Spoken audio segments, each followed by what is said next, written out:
Hello everyone, मैं हूं संदीप और आप देख रहे हैं defective classes. Dear students, previous video में हम एक्सरसाइज 3.1 का बेसिक इंट्रोडक्शन पढ़ चुके थे, जिसमें हमने फिरमेट थ्योरम्स को पढ़ा था भी। अब शुरुआत करते हैं एक्सरसाइज 3.1 की।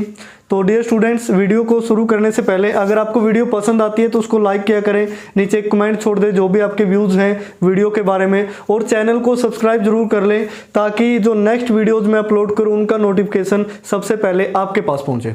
तो शुरुआत करते हैं आज की वीडियो की।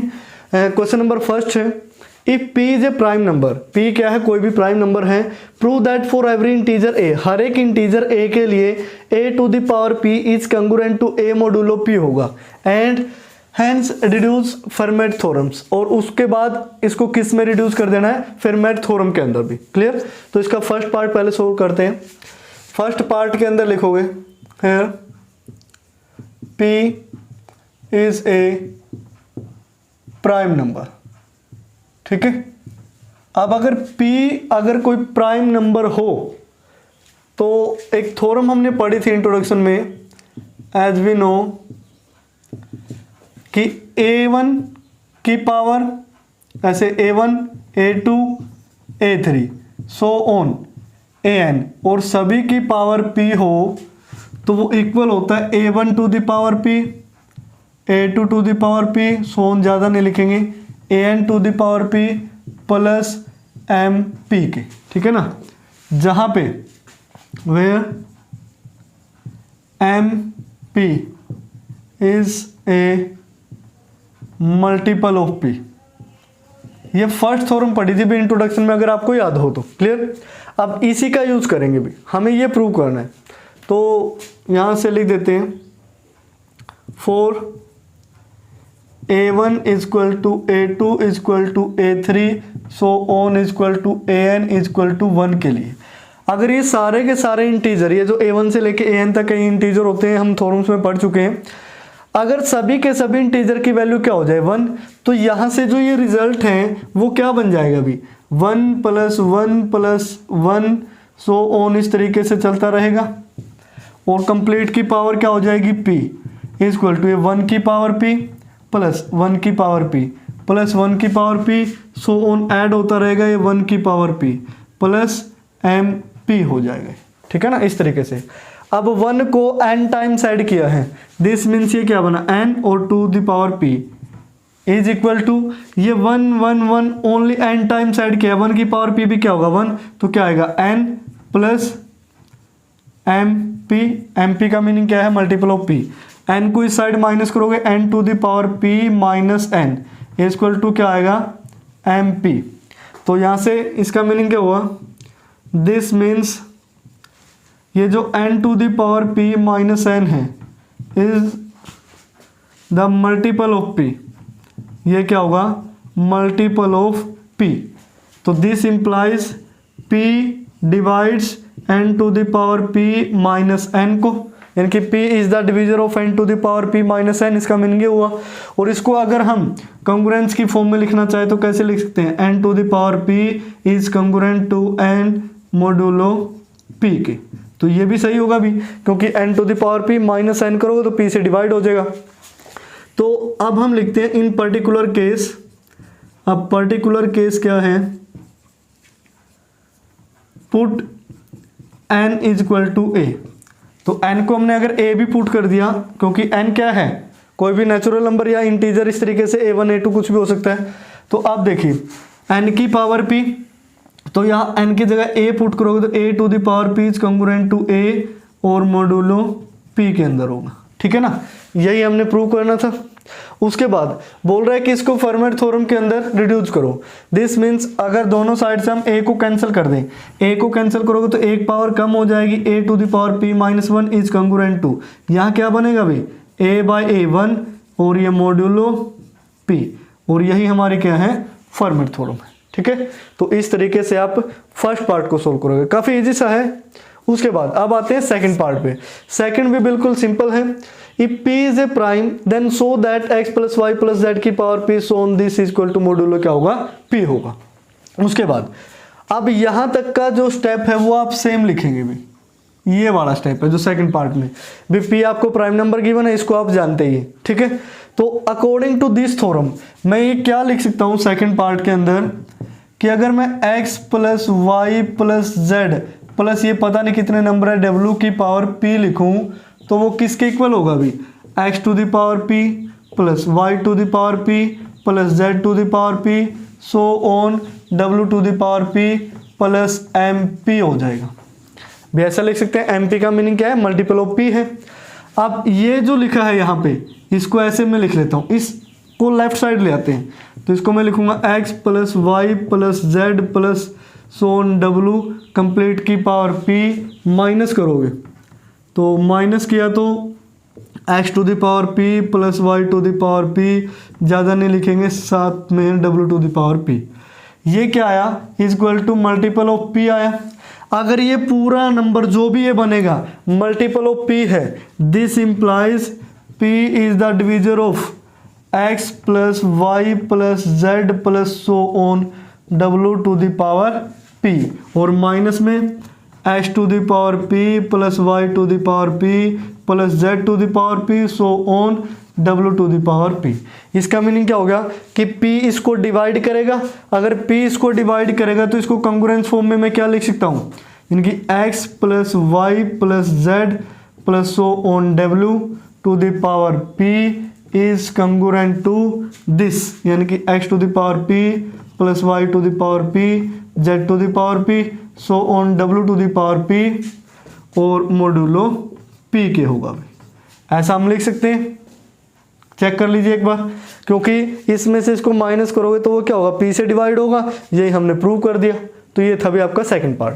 अब आते हैं क्वेश्चन नंबर सेकंड पे, जो कि बिल्कुल इजी है, फेरमैट थ्योरम का यूज करोगे।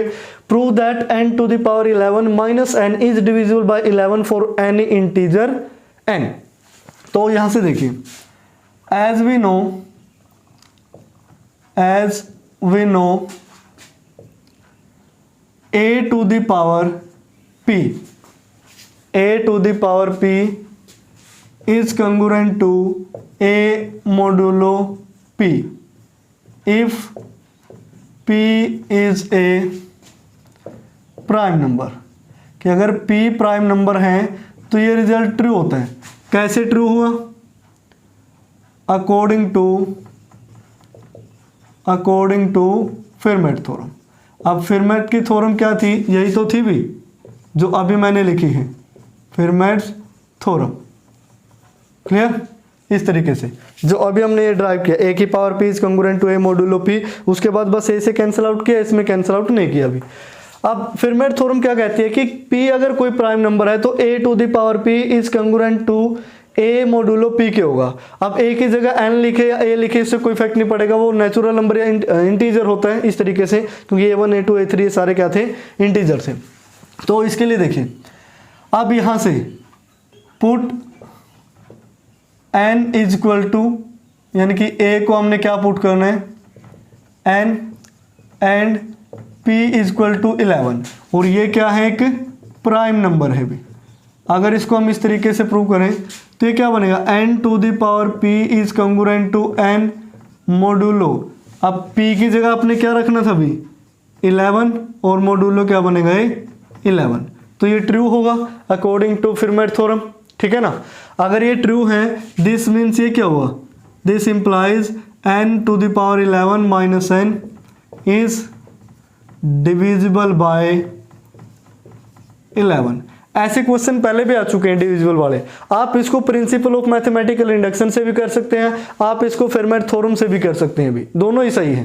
तो फेरमैट थ्योरम में सिर्फ आपने उसकी डेफिनेशन को डिफाइन करना, एक बार डेफिनेशन लिखने की वो बताती क्या है, उसके अंदर फिर वैल्यू पुट कर देने, क्योंकि किसी भी प्राइम नंबर के लिए हमेशा क्या होगा, ट्रू। और इसी के हेल्प से हमने क्या प्रूव कर दिया कि 11 से डिविजिबल होगा।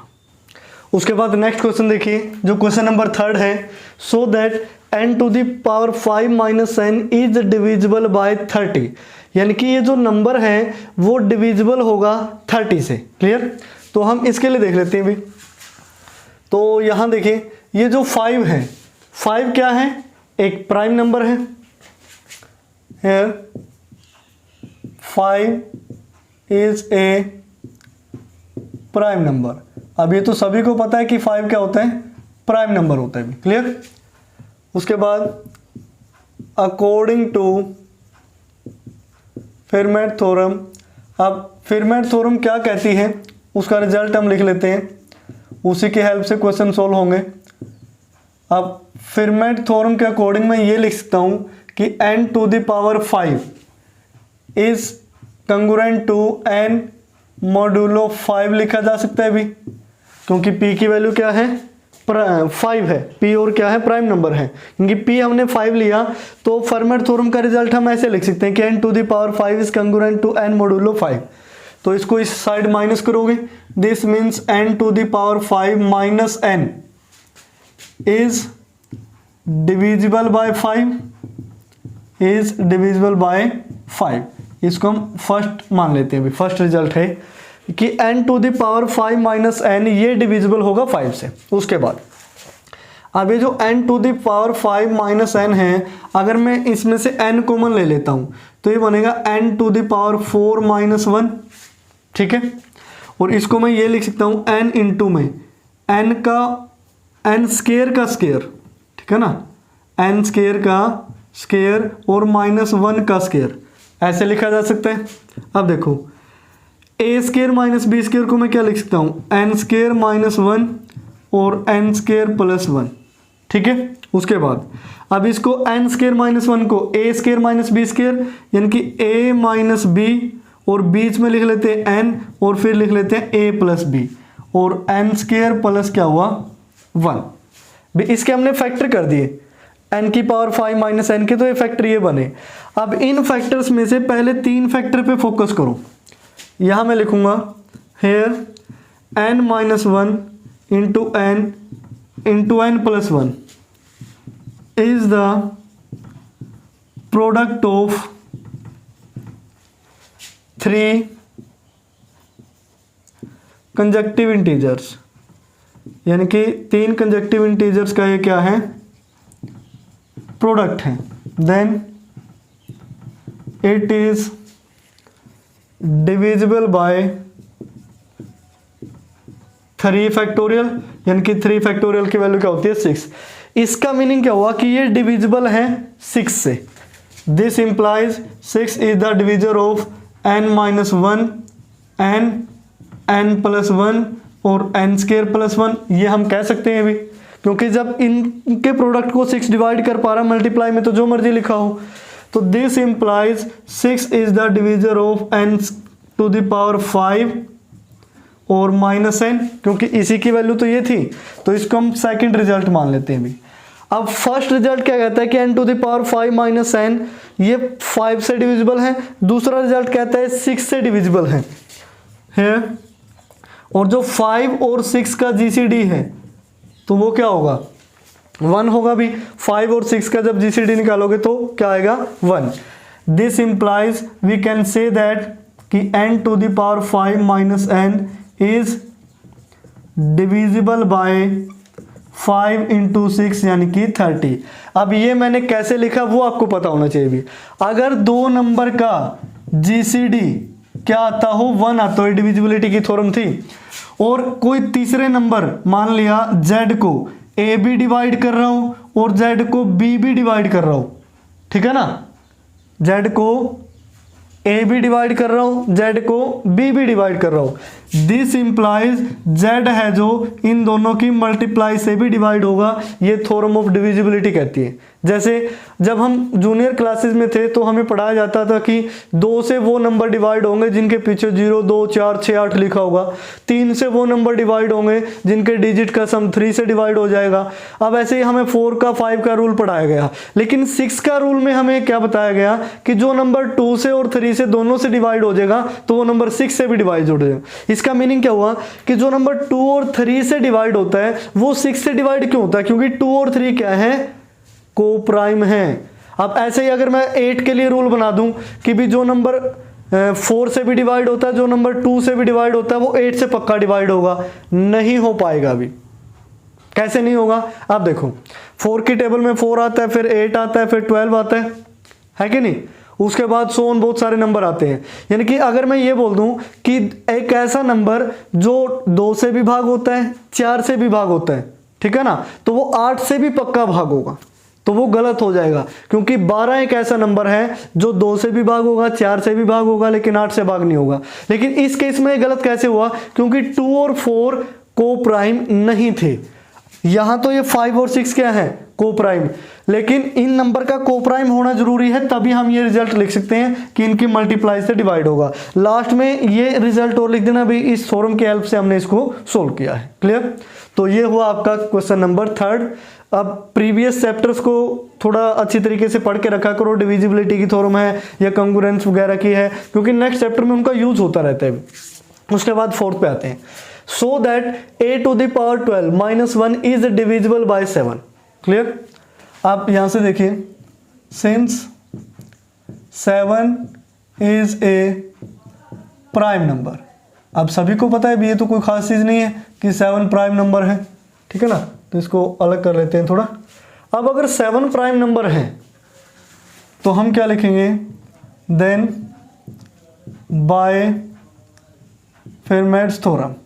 अब फेरमैट थ्योरम क्या कहती है कि अगर मैं ये लिखूं a की पावर p माइनस 1, p की वैल्यू क्या है 7 minus 1 is congruent to 1 modulo p, यानी कि 7 होगा, भी ऐसा लिख सकते हैं। क्लियर? ये फॉर्मेट थ्योरम की स्टेटमेंट है कि a to the power p minus 1 is congruent to 1 modulo p। p की वैल्यू क्या है, यहाँ 7 है, तो इसका मीनिंग क्या हुआ कि a टू द पावर 6 है इज कंग्रुएंट टू 1 मॉड्यूलो 7 होगा। इस रिजल्ट को हम फर्स्ट मान लेते हैं। उसके बाद स्केयरिंग बोथ साइड, स्केयरिंग करोगे तो यहां से क्या आएगा कि a टू द पावर कितना हो गया 12 इज कंग्रुएंट टू 1 का स्केयर करोगे 1, और ये मॉड्यूलो 7 तो है ही। ये आया सेकंड रिजल्ट। ठीक है, अब हम क्या करते हैं, ये फर्स्ट रिजल्ट, ये सेकंड रिजल्ट। अब इस सेकंड रिजल्ट में से हम क्या कह सकते हैं है कि a to the power 12 minus 1 is divisible by 7 बोल सकते हैं भी, क्योंकि a to the power 12 is congruent to 1 modulo 7 हमने प्रूव कर दिया, और इसमें से 1 माइनस करोगे तो किससे डिविजिबल होगा 7 से, यही तो क्या था रिजल्ट था। और a और 7 क्या है, को प्राइम है, इसी वजह से हमने ये इस तरीके के रिजल्ट यूज किए भी। क्लियर? उसके बाद अब आते हैं 5th पे। 5th कहता है prove that a to the power 12 minus b to the power 12 is divisible by 13 if a and b are coprime to 13। अब हमें जो गिवन है वो क्या है, उसमें हम लिख लेते हैं कि a और 13 को प्राइम है, यानी कि GCD 1, एंड b और 13 भी को प्राइम है, यानी कि GCD 1 है। क्लियर? उसके बाद अब हम क्या लिखते हैं, यहां हमें बनाना है भी 13, ठीक है ना। अब 13 कैसे बनाएंगे वो देखते हैं किस तरीके से। तो यहां हम लिख लेते हैं since 7 is a prime number. 7 क्या है, प्राइम नंबर। अब यहां अगर हम 7 ले ले तो रिजल्ट इस वाला बनेगा भी, यानी कि a की पावर 7 माइनस 1 मॉड्यूलो में 7 जाएगा। डिविजिबल दिखाना है हमने 13 से, तो यहाँ 7 तो काम नहीं करेगा, हमें जिससे डिविजिबल दिखाना है वही आपने लेना है भी। एक चीज यहाँ से आपको क्लियर हो गई होगी कि मैंने जानबूझ के यहाँ 7 लिखा कि आपको ये लगे हाँ सर 13 की जगह 7 क्यों लिख रहा हूँ। जिससे भी डिविजिबल दिखाना है वही प्राइम नंबर यूज करना है, क्योंकि मोड p आता है, यहाँ दूसरा नंबर नहीं आएगा। क्लियर? अब देखो 13 भी क्या है, प्राइम नंबर है, तो बाय फेरमैट थ्योरम। अब अगर इस थ्योरम का हम यूज करते हैं तो मैं क्या लिख सकता हूं भी कि a की पावर, ध्यान से देखना, 13 minus 1 is congruent to 1 modulo 13। ये ऐसा हम लिख सकते हैं। फेरमैट थ्योरम यही तो कहती है, 7 के केस में लिखा था, अभी 13 के केस में लिखा है। तो इसका मीनिंग क्या हुआ कि a to the power 12 is congruent to 1 modulo 13 हो गया। उसके बाद सिमिलरली ऐसा ही हम फेरमैट थ्योरम का यूज करके b के लिए भी लिख सकते हैं कि b to the power is congruent to 1 modulo 13। बस a की जगह आपने क्या रख देना है, b, जैसे n की जगह में पुट कर सकते थे, तो इस तरीके से। अब इस रिजल्ट को हम 1 मान लेते हैं, इस रिजल्ट को हम 2 मान लेते हैं, ठीक है। अब देखो a की पावर 12 में से b की पावर 12 घटाना है, तो सब्ट्रैक्टिंग 2 फ्रॉम फर्स्ट, ठीक है ना। तो यहाँ से क्या होगा, माइनस करोगे तो a to the power 12 minus b to the power 12 is congruent to 1 minus 1 0 modulo 13। इसका मीनिंग क्या हुआ, this implies a to the power 12 minus b to the power 12 is divisible by 13। Check कर लीजिए भी, आपको यही प्रूव करना था, ठीक है ना। तो इस तरीके से आप प्रूव करोगे। उसके बाद नेक्स्ट देखिए, जो नेक्स्ट है question number 6, so that x to the power 12 minus y to the power 12 is divisible by 91 if x and y are coprime to 91। अब यहां से देखिए जो गिवन है here x and y are coprime to 91, so x coprime होगा 13 के भी and y भी को प्राइम होगा 13 के, यानी कि दोनों का जीसीडी क्या होगा 1 होगा। अब भी ये ऐसा हमने क्यों लिखा, इसने तो x और y को 91 के को प्राइम दे रखा था, यानी कि x और 91 का जीसीडी 1, y और 91 का जीसीडी 1, लेकिन मैंने यहां लिख लिया x और 13 का जीसीडी 1, यहां y और 13 का जीसीडी 1। ये क्यों लिखा, because 13 is a factor of 91। अब 13 फैक्टर है 91 का। अब क्या फैक्टर होने से ऐसा लिखा जा सकता है, मैं एक एग्जांपल से आपको समझाता हूँ। 8 और 9 दोनों क्या है, को प्राइम है, दोनों का जीसीडी क्या आएगा 1 आएगा, यानी कि दो कंजक्टिव इंटीजर हमेशा क्या होते हैं, को प्राइम होते हैं। अब 8 के अगर मैं फैक्टर करूँ तो 2 इंटू 2 इंटू 2 आएंगे, इसके फैक्टर करूँ तो 3 इंटू 3 आएगा भी, है कि नहीं। और को प्राइम का मीनिंग क्या होता है, जिसमें कोई भी फैक्टर कॉमन ना हो उन दो नंबर के अंदर, तभी हम उनको क्या बोलते हैं, को प्राइम की 1 ही कॉमन आएगा तो 1 इनका क्या होगा, जीसीडी होगा। अब अगर इनके फैक्टर में से कोई भी कॉमन नहीं है, लेकिन अगर मैं सिर्फ इनको ले लूं, यानी कि 4 और 9 को चेक करूं, तो ये भी तो क्या बनेंगे, को प्राइम, यानी कि जीसीडी इनका भी 1 आएगा। अगर मैं इस अकेले 2 को ले लूं, यानी कि 2 और 9 भी क्या, इनका जीसीडी क्या आएगा 1, यानी कि अगर 8 और 9 को प्राइम है, यानी कि जीसीडी 1 है, तो 8 का फैक्टर तो 4 भी है 2 भी है, तो 8 के जितने भी फैक्टर होंगे वो 9 के हमेशा क्या मिलेंगे, को प्राइम ही मिलेंगे। जब पूरे 8 के फैक्टर में से 9 के साथ कोई कॉमन नहीं है, तो 8 के आधे फैक्टर में से कैसे कॉमन हो जाएगा भाई, क्लियर। तो इस वजह से मैंने लिखा है कि यहाँ अगर 91 x और y के क्या है, को प्राइम है, दिस मीन्स 13 भी क्या होगा, इनके को प्राइम होगा, क्योंकि 13 फैक्टर है 91 का।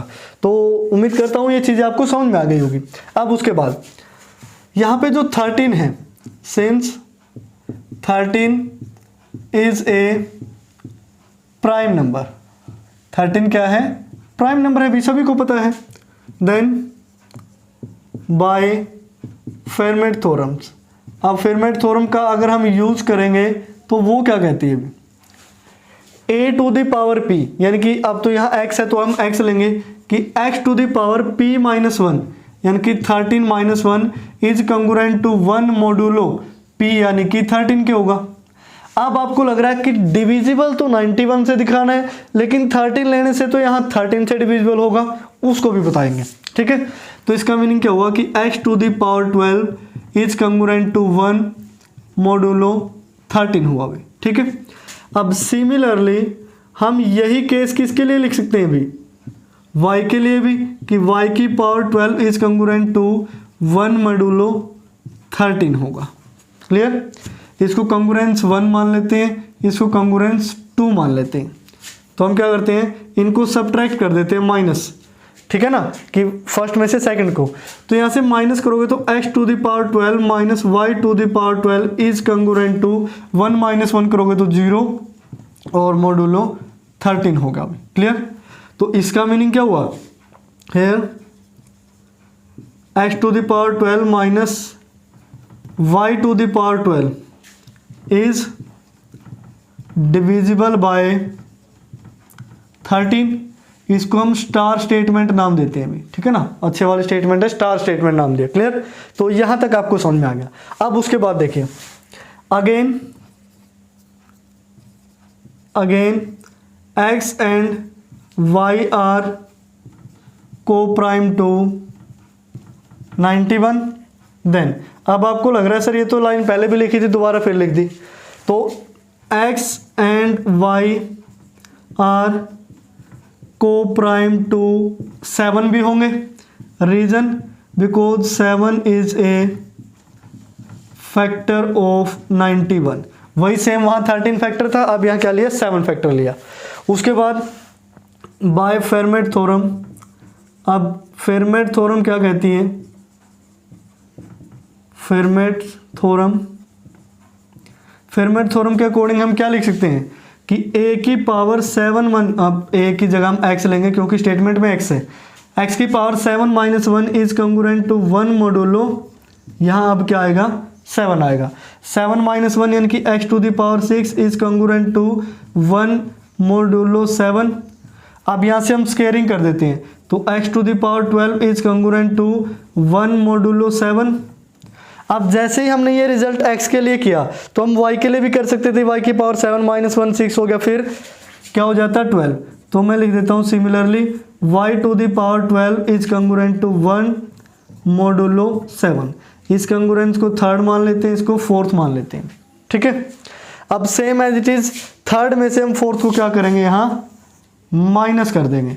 तो ये क्या बनेगा, x to the power 12 minus y to the power 12 is congruent to 1 - 1 0 modulo 7।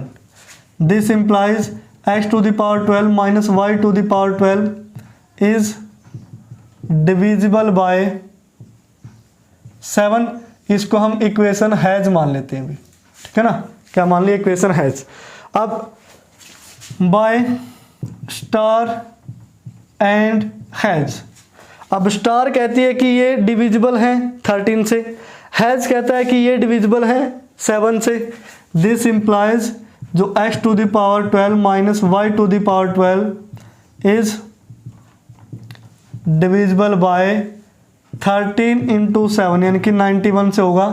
Because इसका रीजन क्या है कि अगर 7 और 13 का हम GCD लें तो वो क्या बनेगा, 1 बनेगा। अगर इनका GCD 1 नहीं होता तब हम ऐसा नहीं लिख सकते कि ये अगर 13 से भी डिविजिबल है 7 से भी तो 91 से भी होगा।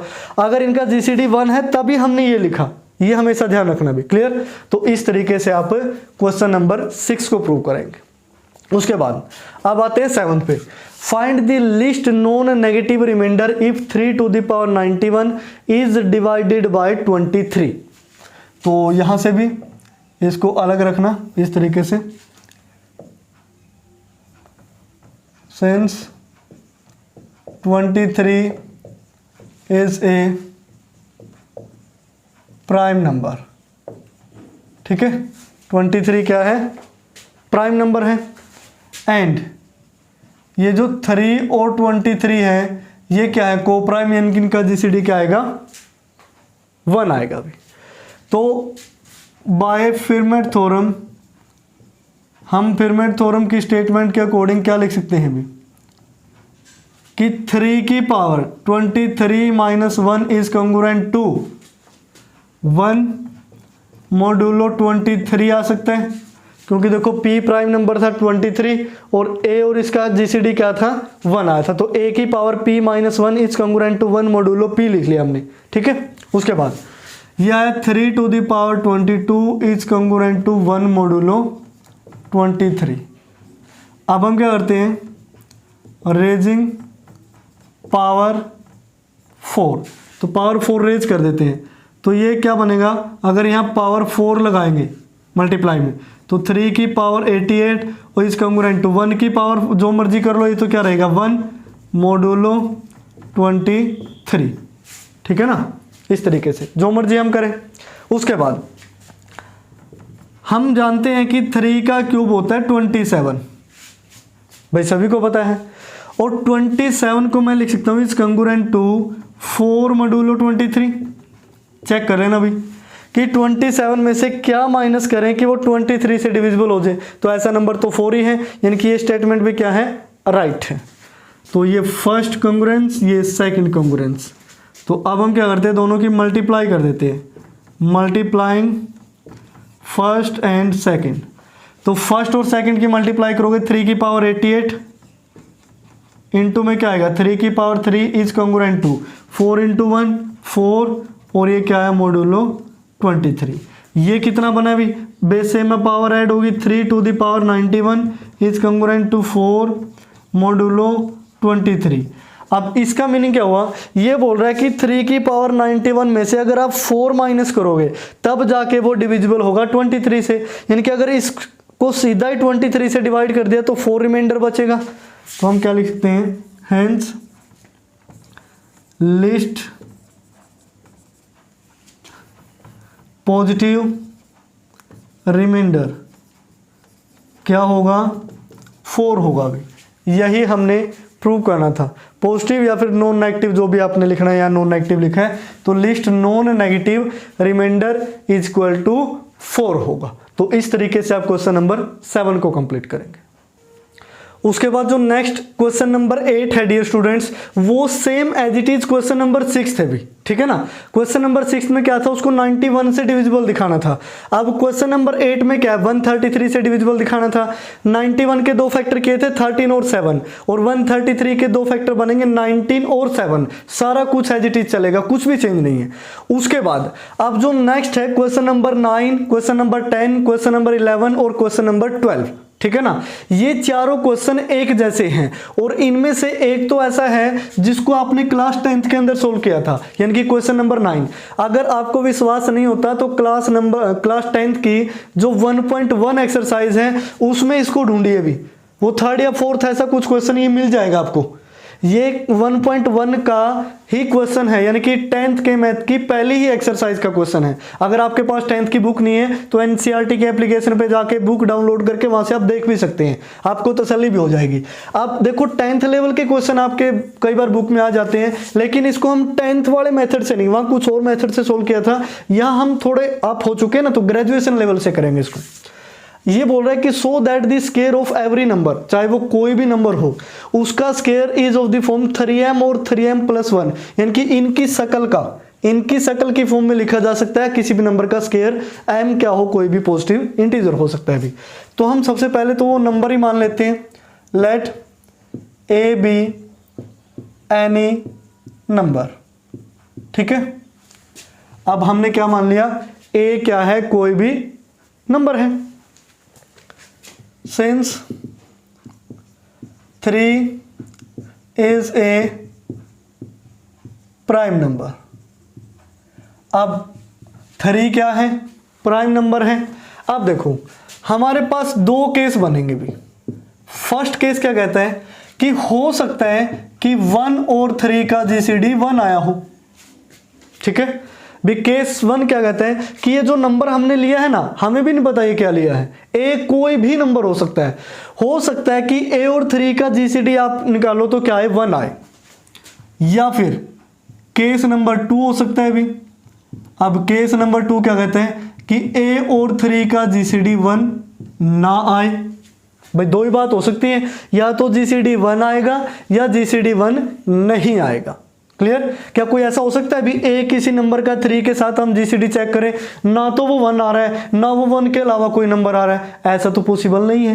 दिस मीन्स या तो 1 या फिर 1 के अलावा कोई नंबर। तो फर्स्ट केस लेके चलते हैं। अब अगर ए और 3 का जीसीडी 1 आता है तो मैं इसको क्या लिख सकता हूं, देन बाय फेरमेट थ्योरम्स। अब फेरमेट की जो थ्योरम है वो क्या कहती है कि a की power p-1 is congruent to 1 modulo p, यानी कि 3। ऐसा आप लिख सकते हैं भी फॉर्मेट थ्योरम का, यानी कि p की वैल्यू क्या है 3 और a कोई भी नंबर है। तो ये क्या हुआ, a square is congruent to 1 modulo 3। अब इसका मीनिंग क्या हुआ कि a square -1 is divisible by 3 इसका मीनिंग तो ये हुआ कि ए स्क्वायर में से 1 माइनस करें तो 3 से डिविजिबल होगा। अब अगर ए स्क्वायर माइनस 1 डिविजिबल है 3 से, तो मैं इसको क्या लिख सकता हूँ, a square minus 1 equal to 3m where m is any positive integer, ऐसा लिखा जा सकता है, m belongs to any positive integer. तो यहाँ से ए स्क्वायर की वैल्यू क्या आई 3m प्लस 1, तो एक तो ये प्रूव होगा भी कि ए स्क्वायर की शक्ल कैसी होगी 3m प्लस 1 के जैसी होगी।